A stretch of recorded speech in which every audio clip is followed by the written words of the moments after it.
Hello, this is Joe from Nerd in Korea. We're continuing our budget Merfolk series. We're looking at Merfolk with bounce effects.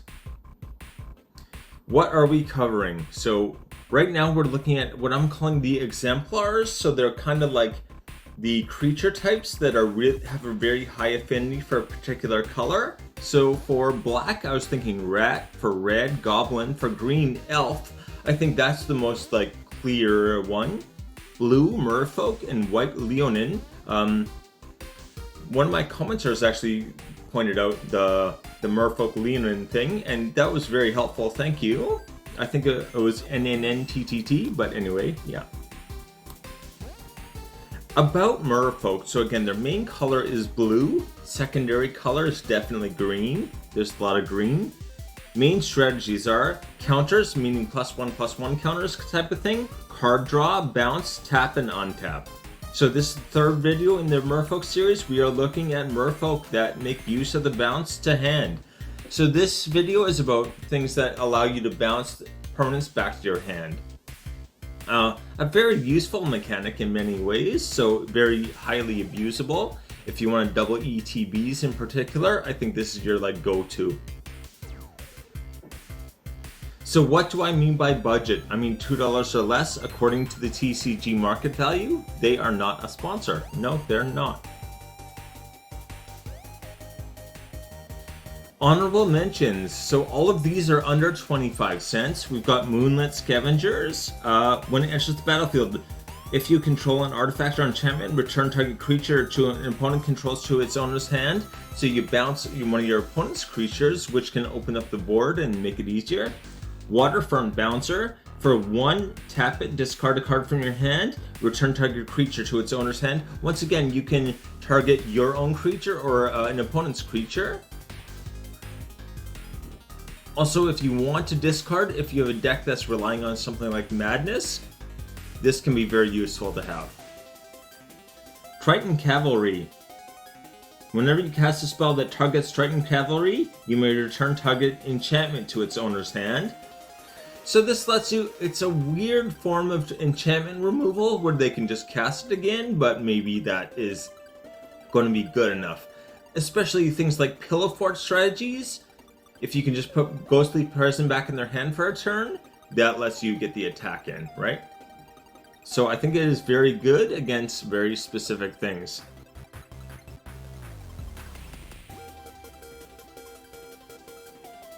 Okay, number 1, or number 5, I should say, Arctic Merfolk.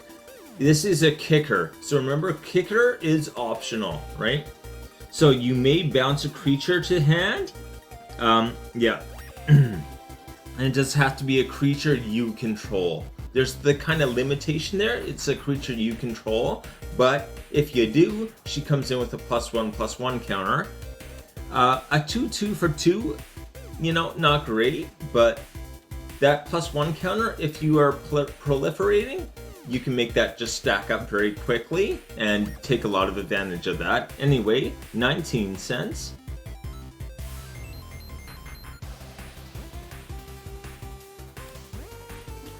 Sentinel of the Pearl Trident. I can't say Pearl today, that's fun. In a way, he has Flash, which is nice first of all. 4/4 in a blue, he is a 3/3. When Sentinel of Pearl Trident enters the battlefield, you may is a very big word. Exile target historic permanent you control. If you can return that card to the battlefield under its owner's control at the beginning of the next end step. Artifacts, legendaries, and sagas are legendary. So again, this is a card you can use.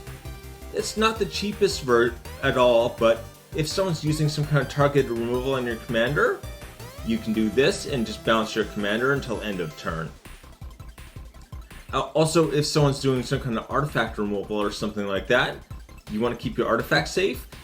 This is just the thing, right? It takes only that off the battlefield. So it dodges the attack basically and then puts it straight back down. The real kind of hidden danger here is don't do it against some commanders or any kind. If they are able to end the turn, you lose the card permanently in the game, right? So if you bounce it and it's supposed to come back at the end of turn, if it's say second main, they end the turn, That end step never happens. You just lose the card. It's out permanently, including commanders, alright? You are able to put commanders back in the command zone anytime they change the zones, not if they're in a zone and they get trapped there, right? If they're in exile and something happens, they get stuck in exile, they're exiled. You don't get to be like, okay, well then I'll put it back in my command zone. Nope, it's just gone. So be careful with this one. Anyway, 3 cents.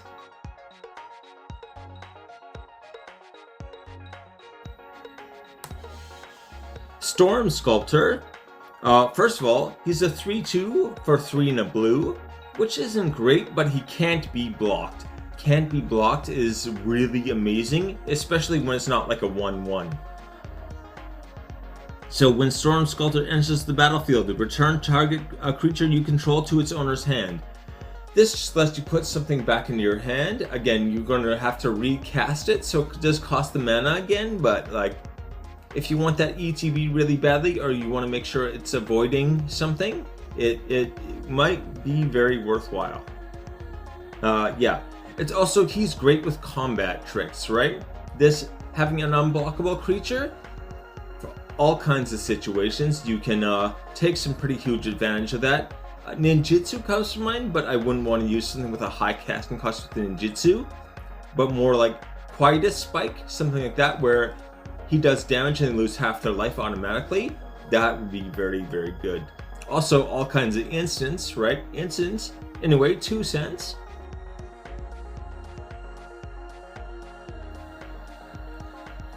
Cache Raiders. Okay, this one is interesting. At the beginning of your upkeep, return a permanent you control to its owner's hand.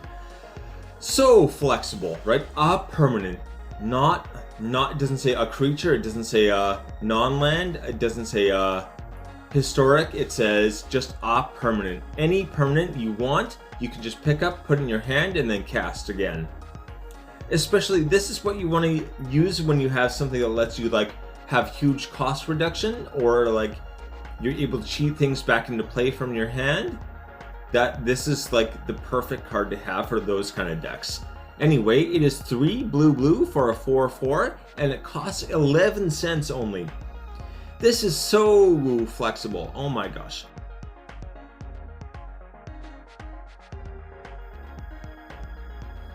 Okay, Surge Spanner. Whenever Surge Spanner becomes tapped, you may pay 1 in blue.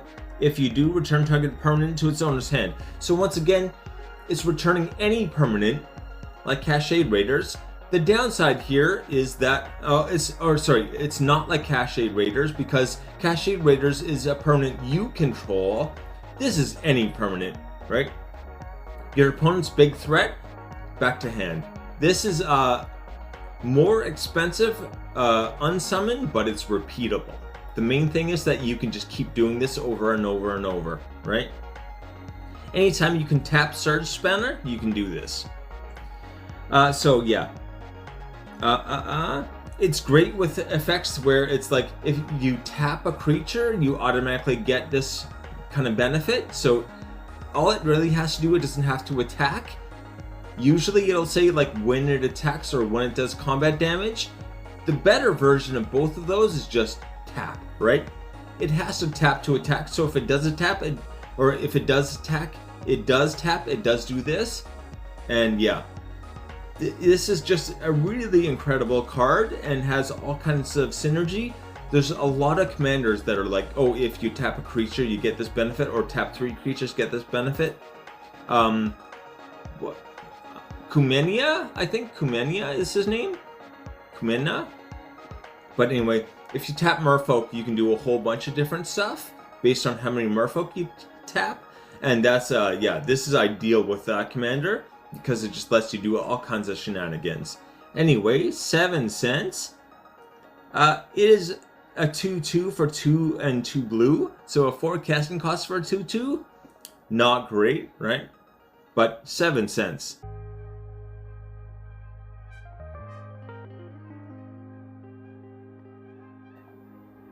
Oh, please hit like and subscribe. It really does help a lot. And the list. Here we go. Arctic Merfolk is 19 cents. The most expensive one on the list is number 1. Sentinel of the Pearl Trident is 3 whole cents. Storm Sculptor is only 2 cents. Cache Raiders, 11 cents. I had quite a debate about whether to put this in number 1 or not, just because it only affects your own things. That's what kind of set it to number 2. Surge Spanner, yeah, tap anything bounce for 1 and a blue. Just reusable bounce is actually pretty incredible. It is more expensive than Unsummon, but the fact that it's repeatable is what makes it really good. And then, of course, you untap it, tap it again, and do it again. Anyway, take it easy.